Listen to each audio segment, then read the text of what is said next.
ressuscitou.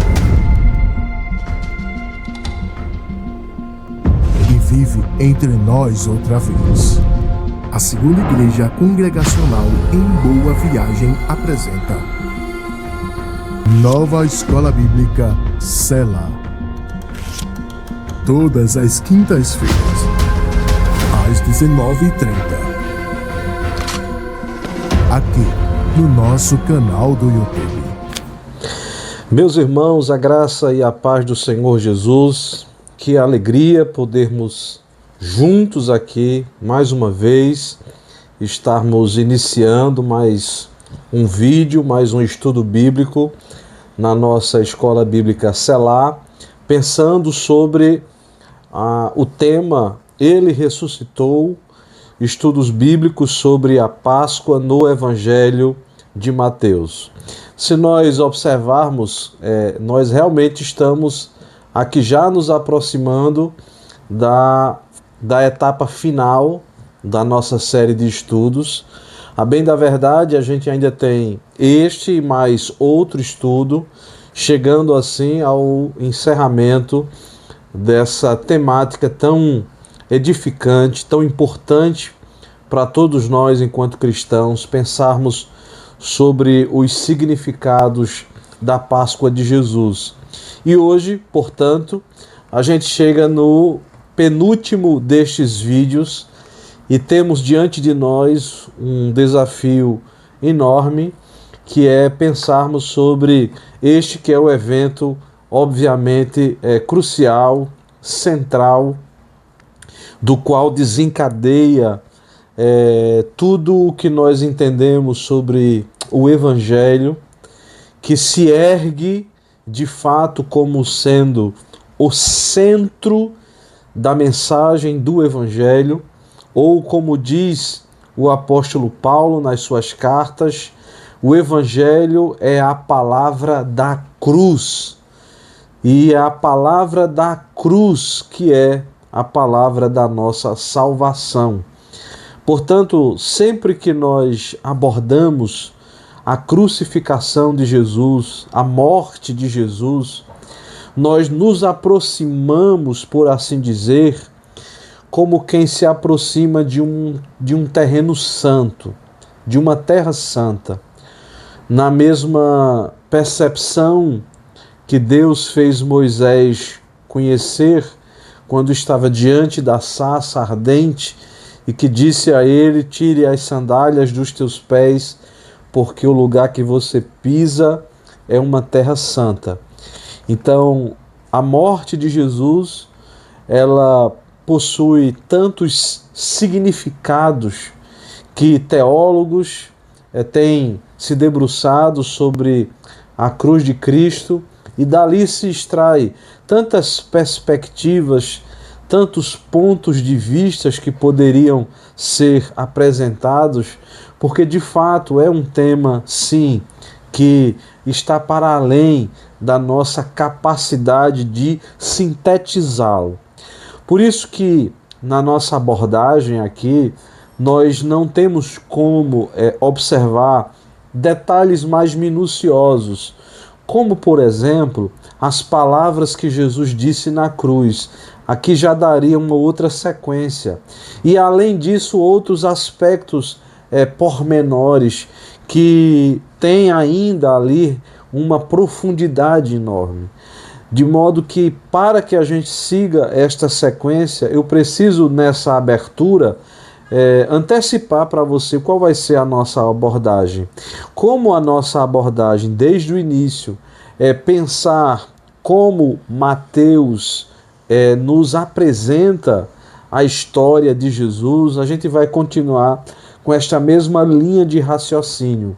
Ou seja, como Mateus nos apresenta, dentro da estrutura em que ele organiza a sua narrativa, como ele nos apresenta a morte de Jesus, e a gente já antecipa como sendo uma batalha que foi vencida, e nestes termos o apóstolo Paulo nos apresenta que sim, A morte de Cristo representa o triunfo de Deus sobre o mal. Ainda que a implementação desta vitória esteja dentro de uma agenda divina que contempla uma fusão de eras e que a gente, conquanto já estejamos na era vindoura inaugurada pela manhã da ressurreição, nós ainda esperamos plenamente os benefícios da morte de Cristo e da sua ressurreição, e por isso o triunfo da cruz, ele é uma vitória garantida, que garante inclusive a plena implementação que tem, na visão do apóstolo Paulo, como sendo a morte o seu último inimigo a ser vencido em relação àqueles que creem em Cristo, uma vez que a morte é vencida na cruz do Calvário e será implementada esta vitória em todos aqueles que creem em Cristo por ocasião da ressurreição. Então, tendo isto em vista, a gente se aproxima do texto. E vamos ler o texto. Eu coloquei aí a parte que trata da morte, precisamente Mateus 27, versículo 33 a 56. É um texto um tanto quanto longo, mas a gente deve lê-lo. E a gente vai falar um pouco dos antecedentes e depois a gente entra em alguns aspectos da crucificação de Cristo. Então diz assim o texto bíblico, Mateus capítulo 27, versículo 33. E chegando a um lugar chamado Gólgota, que significa lugar da caveira, deram-lhe a beber vinho com fel, mas ele, provando-o, não o quis beber. Depois de o crucificarem, repartiram entre si as suas vestes, tirando sorte, e assentados ali o guardavam. Por cima da sua cabeça puseram escrita a sua acusação: Este é Jesus, o Rei dos Judeus. E foram crucificados com ele 2 ladrões, um à sua direita, outro à sua esquerda. Os que iam passando blasfemavam dele, meneando a cabeça e dizendo: Ó tu que destróis o santuário e em 3 dias o reedificas, salva-te a ti mesmo, se és filho de Deus, e desce da cruz. De igual modo, os principais sacerdotes, com escribas e anciãos, escarnecendo, diziam: salvou os outros, a si mesmo não pode salvar-se. É rei de Israel, desça da cruz e creremos nele. Confiou em Deus, pois venha livrá-lo agora, se de fato lhe quer bem, porque disse: sou filho de Deus. E os mesmos impropérios lhe diziam também os ladrões que haviam sido crucificados com ele. Desde a hora 6ª até a hora 9ª, houve trevas sobre a terra. Por volta da hora 9ª, clamou Jesus em alta voz, dizendo: Eli, Eli, lama sabactani, o que quer dizer: Deus meu, por que me desamparaste? E alguns dos que ali estavam, ouvindo isto, diziam: ele chama por Elias. E logo um deles correu a buscar uma esponja, e tendo-a embebido de vinagre e colocado na ponta de um caniço, deu-lhe a beber. Os outros, porém, diziam: deixa, vejamos se Elias vem salvá-lo. E Jesus, clamando outra vez com grande voz, entregou o seu espírito. Eis que o véu do santuário se rasgou em 2 partes, de alto a baixo.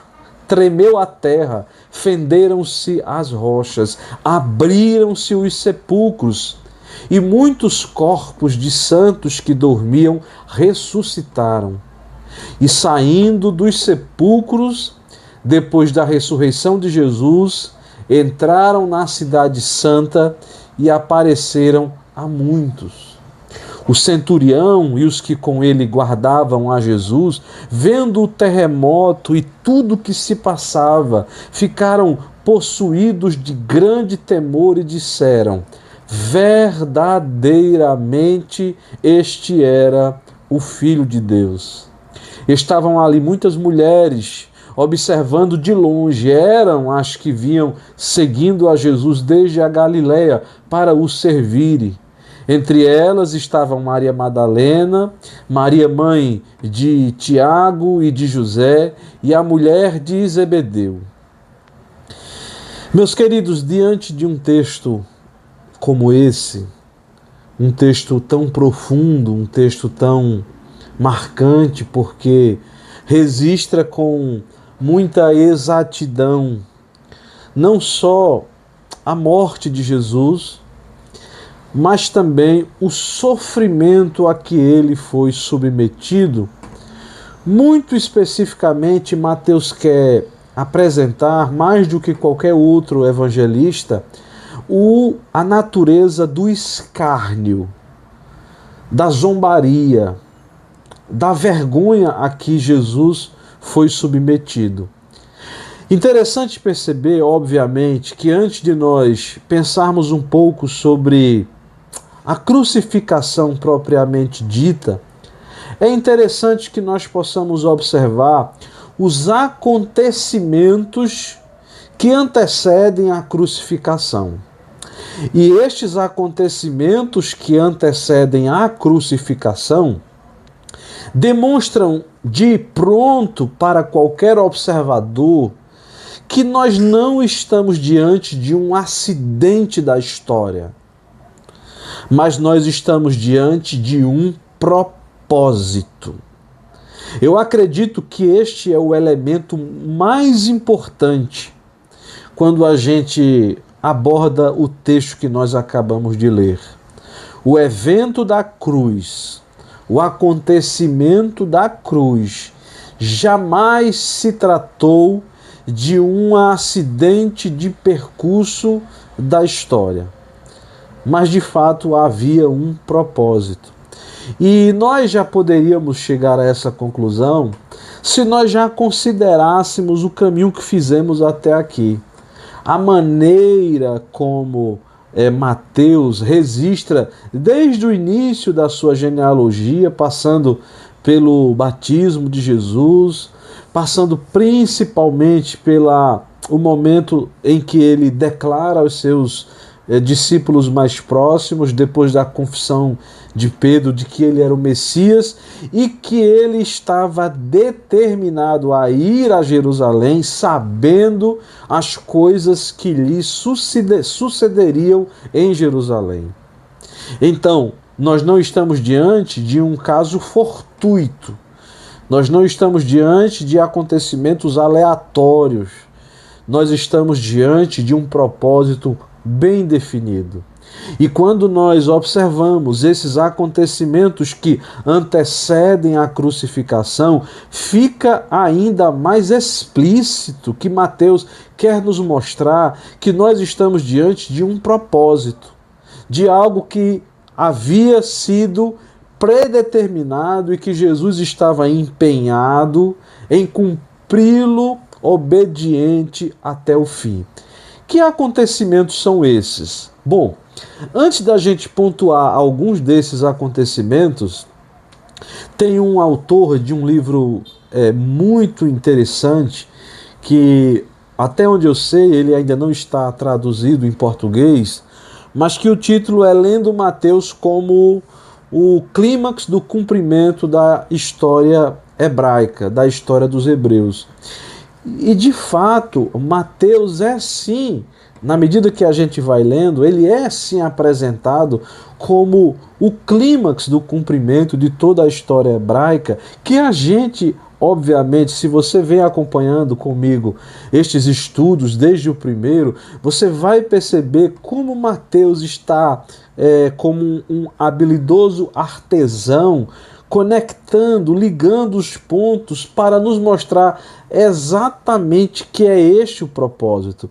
E é isso que este livro desse autor, que é um ministro presbiteriano da igreja presbiteriana Ortodoxa da Escócia, que ele nos diz, e há uma frase muito interessante quando ele afirma: na apresentação de Mateus, Jesus não veio a Jerusalém para ser uma vítima acidental.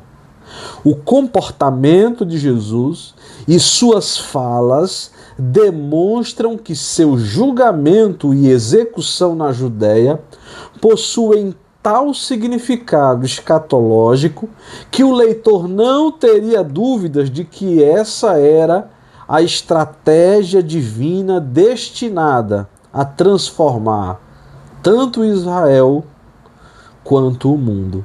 De fato é isso mesmo. Nós estamos diante aqui do clímax desse propósito e desse desígnio divino que era, de fato, a cruz de Cristo.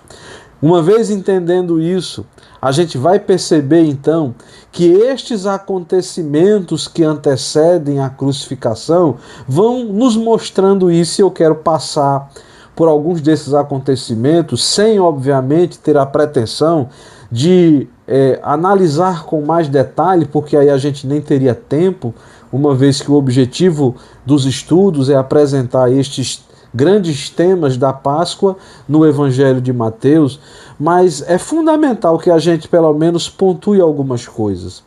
Então, o acontecimento antecedente inicial da crucificação de Jesus tem a ver com a decisão, obviamente, de Jesus vir a Jerusalém, mas uma vez em Jerusalém, nós sabemos que a escolha de Jesus em relação ao momento em que ele chega em Jerusalém tem a ver com a escolha da festa da Páscoa.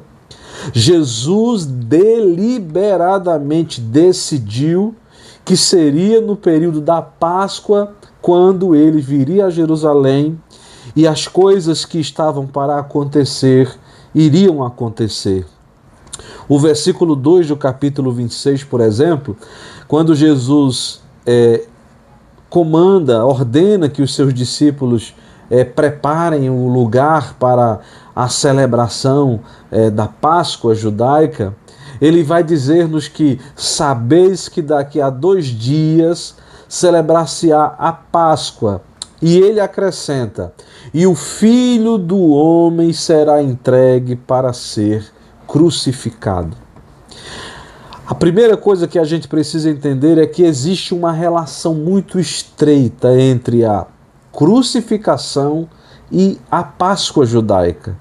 E nós sabemos que a Páscoa judaica celebrava a libertação do povo no Egito.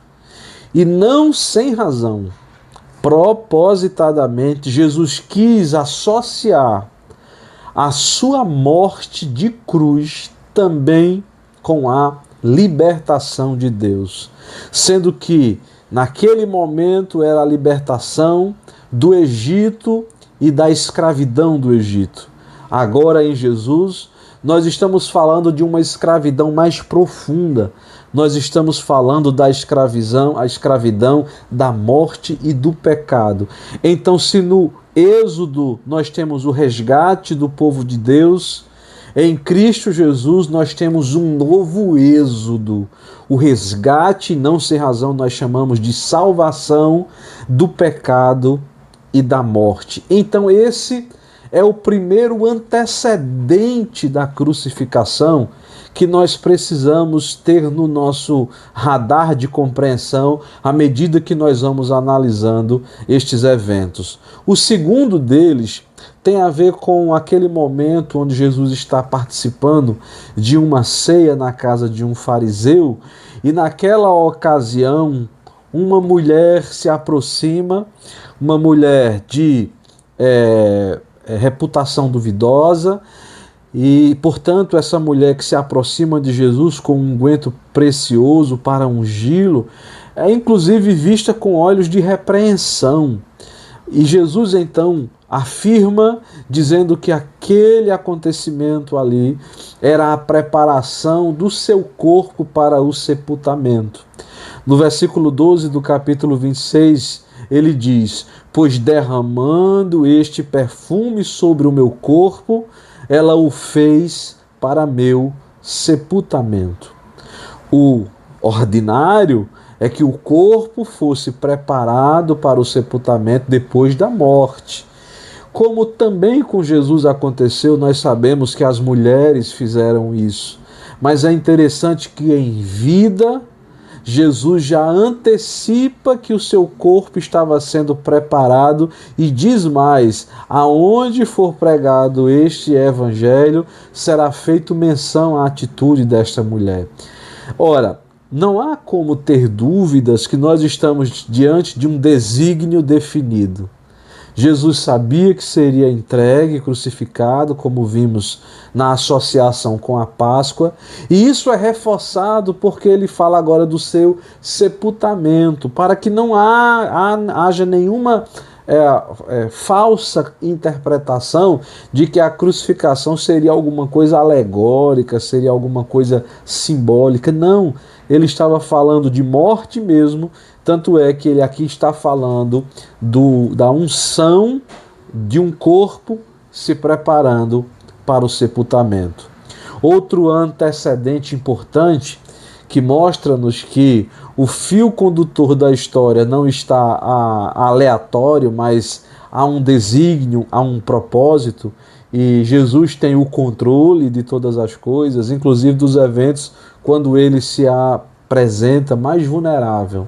E nós estamos falando agora do versículo 14 a 25 de Mateus 26, de quando o próprio Jesus indica o seu traidor. No versículo 23 diz: e ele respondeu, naquele momento da ceia: o que mete comigo a mão no prato, esse me trairá. O Filho do Homem vai, como está escrito, a seu respeito, mas ai daquele por intermédio de quem o Filho do Homem está sendo traído. Melhor lhe fora não haver nascido. Eu fiz questão de colocar nos antecedentes da crucificação este episódio, porque nós temos uma tendência, e essa tendência é muito reforçada pela nossa cultura ocidental, que deve bastante à forma de pensar grega, de que a gente quer fazer a síntese das coisas, a gente quer a solução filosófica de tudo. E as Escrituras nos apresentam muitas vezes cenários onde a gente apenas se depara com o mistério da existência, ou seja, as coisas que a gente não pode explicar. E aqui a gente está diante de uma delas. Temos repetido aqui que é um propósito, nós estamos repetindo aqui que é um desígnio, nós estamos dizendo que há um plano que está sendo executado no tempo e na história. Ocorre que dentro desta execução deste plano, há agentes humanos que estão agindo conforme as suas intenções, motivações e deliberações próprias. E estão agindo livremente, entre aspas, dentro da sua própria autonomia, ou, se a gente for usar uma expressão da teologia reformada, dentro da sua liberdade de agência.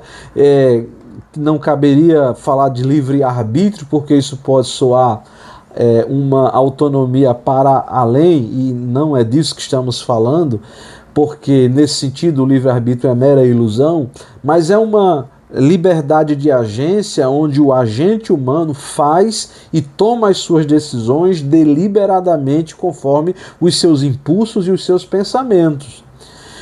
E isso é tão interessante que, a despeito de estarmos falando de um plano que está sendo executado, de um plano divino na história, Jesus não isenta os responsáveis dos seus atos. O Filho do Homem, diz o versículo 24, vai conforme está escrito a seu respeito, plano divino, soberania divina. Mas ai daquele por intermédio de quem o Filho do Homem está sendo traído. A responsabilização dos seres humanos pelos seus atos que são feitos de forma deliberada, de acordo com seus impulsos e raciocínios.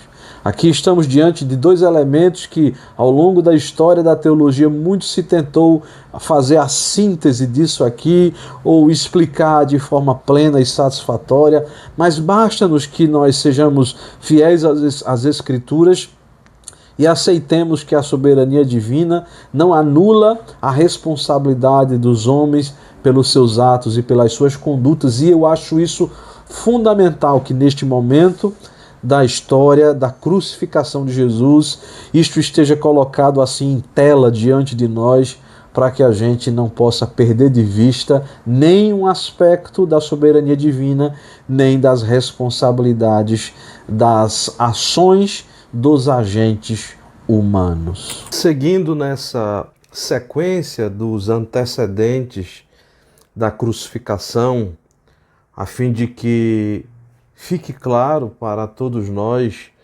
que a morte de Jesus se tratava de fato de um plano soberano, de um plano da providência de Deus.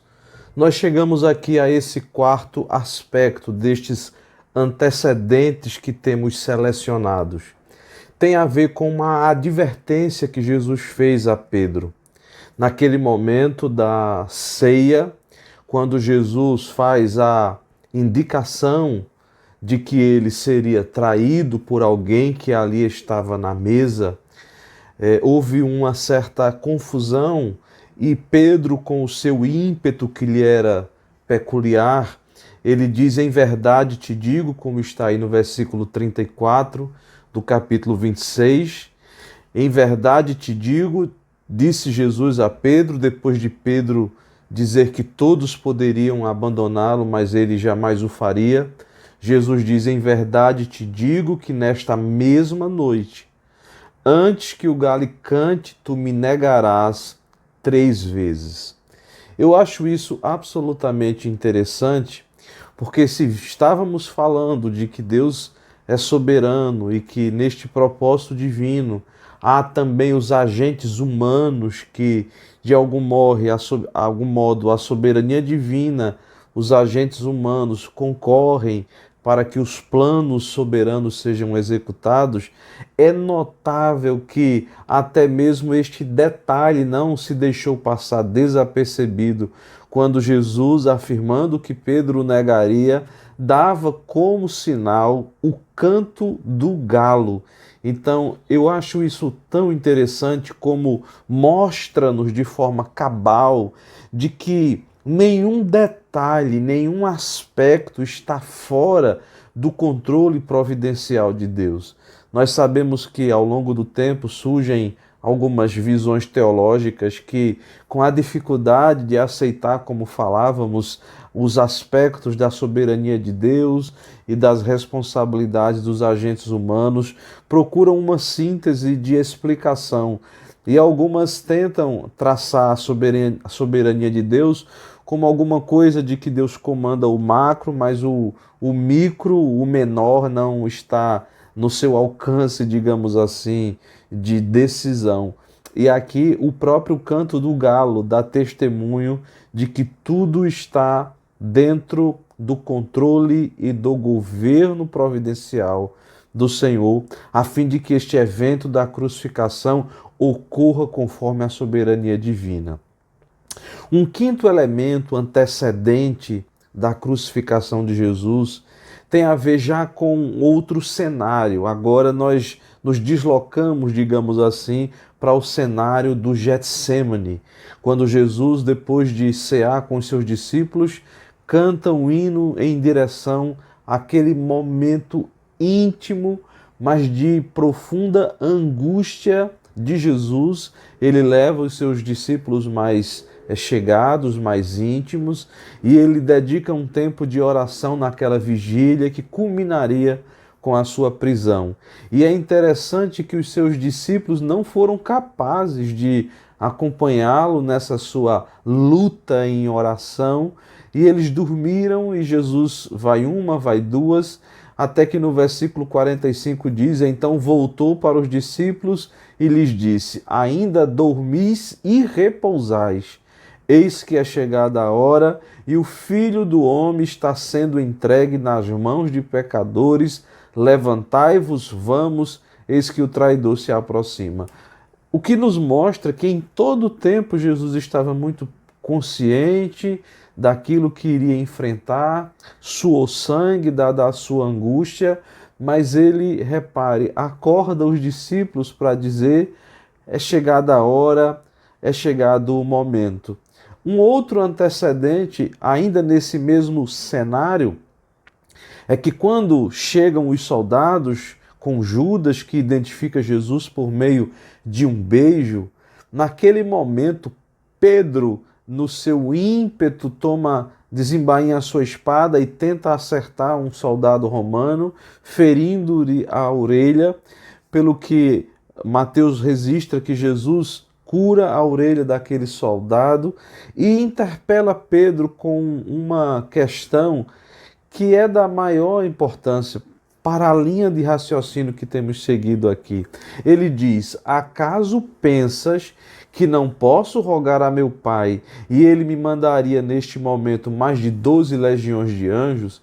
Olha que coisa interessante, o mesmo Jesus que horas atrás ora dizendo: se possível passa de mim este cálice, mas não seja feito a minha, mas a tua vontade, é o mesmo Jesus que com autoridade diz a Pedro que ele poderia rogar ao Pai e à sua disposição estaria naquele momento mais de 12 legiões de anjos, que na contabilidade de uma legião daria aqui pelo menos mais de 72 mil anjos prontos à disposição de Jesus a uma ordem do Pai.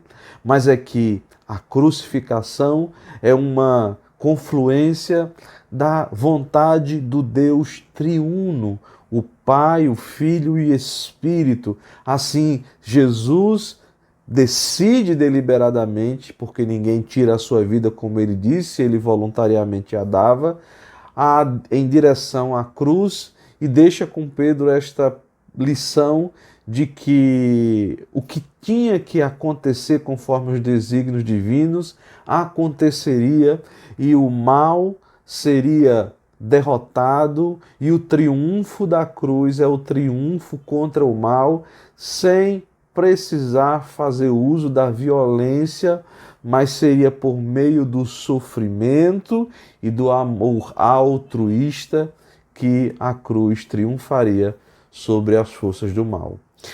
Tendo dito e tendo posto esses antecedentes da crucificação, obviamente que nós devemos dar um lugar de destaque a este que é, antes da crucificação, o evento central. Nós estamos falando do momento da última ceia. E por que que isso é tão importante, este evento da última ceia? E por que que eu decidi falar desses eventos antecedentes, mas reservei então esse momento para destacar a última ceia? Nós precisamos lembrar que aquilo que Jesus tinha pedido aos seus discípulos era que eles preparassem o lugar para a celebração da Páscoa. E quando a gente fala da Páscoa, a gente está falando da Páscoa judaica. E já naquele tempo, como ainda hoje os judeus celebram, você tem elementos típicos daquela celebração. Você tem os alimentos típicos, como por exemplo, os pães ázimos, que eram pães sem fermentos, porque o dia da Páscoa marcava também a celebração dos 7 dias dos pães ázimos, conforme Moisés orientou, porque ali representava um tempo de amargor mesmo, de sofrimento, de angústia do povo no Egito. E aí você tem, ao longo dos tempos, a cultura vai trazendo os seus elementos, mas o núcleo é central. No primeiro século você tem a família reunida, a família próxima, inclusive, os amigos e irmãos mais chegados. Era comum haver essas reuniões de famílias menores. Você tem orações específicas e você tem alguém que conduz aquele momento, normalmente o chefe de família, ou o líder, ou o rabi, e que aquele lugar cabia, obviamente, a Jesus, aonde se repetia a história do êxodo, a história da libertação do povo de Deus. O que é que acontece de diferente, de atípico e, por que não dizer, de surpreendente nessa ceia de Jesus com os discípulos? É que Jesus não vai apenas recontar a história do êxodo, Mas naquele momento, Jesus vai trazer a história para o seu ponto focal. E o ponto focal da história era a si mesmo. Eu queria que você prestasse atenção. Jesus tira a história da sua ordinariedade, do êxodo, da libertação do Egito, e traz tudo para si. Porque precisamente era para ele que a história do Êxodo e da própria Páscoa apontava. A celebração da Páscoa, da libertação do Egito, sempre apontou para a libertação do povo de Deus em quaisquer que sejam as circunstâncias de escravidão e opressão. E aqui, neste momento, Jesus está lidando com a maior de todas as opressões, aquela que escraviza não apenas um povo, uma nação em um território, mas que escraviza a própria humanidade, a própria raça humana, que é o pecado e a morte. E, portanto, Jesus reconta, redefine o novo êxodo em torno de si mesmo, seu corpo, seu sangue, como sacrifício de uma libertação maior. Se nós não entendermos este ponto, nós não vamos compreender qual é o lugar da ceia como um evento central que antecede a morte de Cristo. N.T. Wright diz que ele havia deixado de lado o roteiro normal, falando a respeito de si mesmo. Meu corpo, meu próprio ser, eis aqui. Meu sangue, minha vida, minha morte, tudo por vocês, tudo isso para que os pecados possam ser perdoados. Então, o que nós encontramos na última ceia é uma redefinição da celebração da Páscoa, como agora alcançando o seu ponto para o qual ela sempre apontou, a libertação plena e a libertação definitiva. Isso posto, nós chegamos então à morte de Jesus na cruz. A morte de Jesus como sendo a batalha que foi vencida. Nós sabemos que até chegar a este momento, quando houve trevas sobre a terra e Jesus entregou o seu Espírito, muitas coisas aconteceram. Daquele momento de ceia, nós temos o Getsemane, nós temos o beijo do traidor, nós temos a prisão de Jesus. Em uma madrugada que segue em pelo menos julgamentos triplos do sumo sacerdote em sua casa, de Pilatos e de Herodes e depois voltando para Pilatos.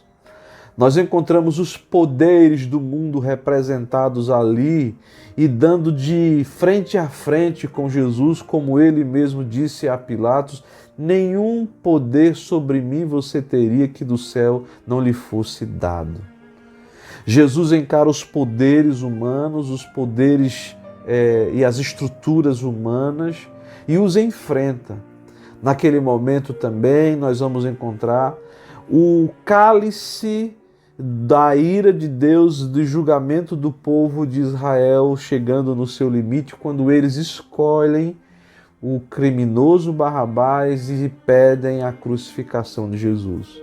Que mesmo com o lavar de mão de Pilatos não retira dele a sua responsabilidade de agente humano, junto com os demais personagens daquela tragédia e do cenário de profunda dor e de flagelo a que Jesus é submetido. Sejam as humilhações, como a coroa de espinho para zombar da sua declaração e a acusação de que ele era rei dos judeus, seja o manto escarlate, seja as chicotadas rasgando a sua carne, seja a sorte lançada sobre o seu manto, seja a humilhação de carregar a sua cruz diante da sua mãe, dos seus amigos e das mulheres de Jerusalém que choravam e foram consoladas por Jesus dizendo: chorem por vocês e pelos seus filhos, seja pelos pregos que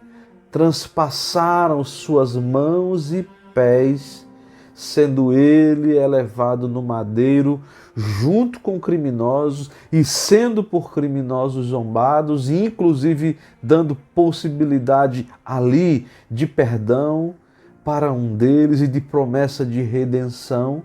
E aí você tem as palavras de Jesus ali na cruz, que, como eu disse no início do nosso estudo, nós nem temos tempo de pensar em cada uma das profundas palavras que Jesus falou ali na cruz, desde o perdão, desde a própria expressão da sua profunda humanidade, quando diz que tem sede, do seu cuidado a Maria, sua mãe, pedindo ali, estabelecendo ali uma relação de afeto e de cuidado entre João e de Maria, seja no seu momento íntimo, quando ele declara, conforme o salmista, Deus meu, Deus meu, Deus meu, por que me desamparaste? Tal é o momento em que Jesus assume no seu corpo o pecado pelo qual ele é chamado de Cordeiro, que tira o pecado do mundo.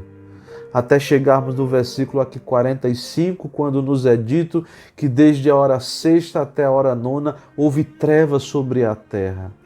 E Jesus, no versículo 50, clamando com grande voz, entregando o seu Espírito. Este é um momento de profundo silêncio. Este é um momento onde nós precisamos absorver os mais profundos significados que estão postos aqui na cruz de Cristo. Nós vamos encontrar a morte de Jesus descrita por Mateus como o seu último suspiro, ou entregando o seu espírito, e este é o ponto em direção ao qual o Evangelho se move o tempo todo. É aqui, neste Gólgota, na cruz erguida, é para este lugar que o Evangelho de Mateus nos conduz, mostrando-nos que Jesus permaneceu obediente até o fim, levando consigo nas trevas da morte o pecado do mundo, o meu pecado, o seu pecado, o pecado de incontáveis milhões de pessoas, o peso que estava pendurado como uma canga no pescoço do mundo é destruído pela morte de Jesus. Quando isto acontece, quem primeiro responde é o mundo natural. A própria terra estremece, a criação dá o seu grito de clamor diante da morte daquele pelo qual todas as coisas foram criadas. O véu do templo rasgado de alto a baixo marca que aquilo que outrora fora dito como sendo o lugar aonde uma vez por ano, no dia do perdão, um cordeiro era sacrificado, o seu sangue era aspergido sobre a tampa do propiciatório, esse lugar perdeu agora o seu lugar de validade, porque o cordeiro estava sendo sacrificado fora dos muros da cidade, o Cordeiro de Deus que tira o pecado do mundo, o que marca o fim da antiga aliança, não como algo que não tinha valor, mas como algo que realiza a sua finalidade última no Cordeiro morto na cruz do Calvário. É naquele momento que nós temos também o centurião que acompanhou tudo, que participou daquele flagelo, fazendo uma confissão que seria repetida por milhões de pessoas ao longo da história, por mim, por você, reconhecendo: este realmente era o Filho de Deus. Mas, meus irmãos, mesmo nós sabendo que a cruz é o triunfo de Deus, é a vitória de Deus, é a batalha que foi vencida contra o pecado, ainda assim este é um momento de dor, de silêncio, de reverência. O tempo parece que entra em suspense porque anuncia que algo está para acontecer e nós sabemos o que é, porque já sabemos da manhã do domingo da ressurreição. Mas esse momento é um momento que nos faz olhar para o Cristo crucificado como sendo o Cordeiro Santo de Deus, sem pecado, sem mácula, mas oferecido em sacrifício por amor. Eu convido você, porque ao final de cada um destes vídeos eu sempre trago alguns aspectos práticos, mas neste vídeo de hoje eu não tenho outra coisa a dizer a você senão convidá-lo a adorar o Cordeiro Santo, a cantar uma canção ao Cordeiro Santo.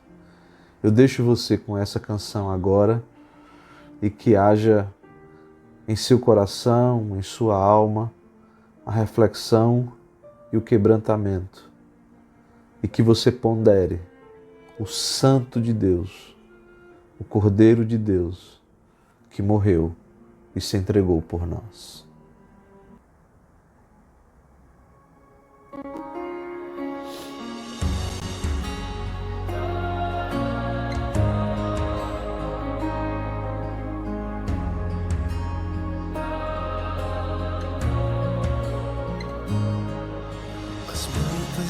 Gerações rendidas em louvor, cantando ao Cordeiro uma canção.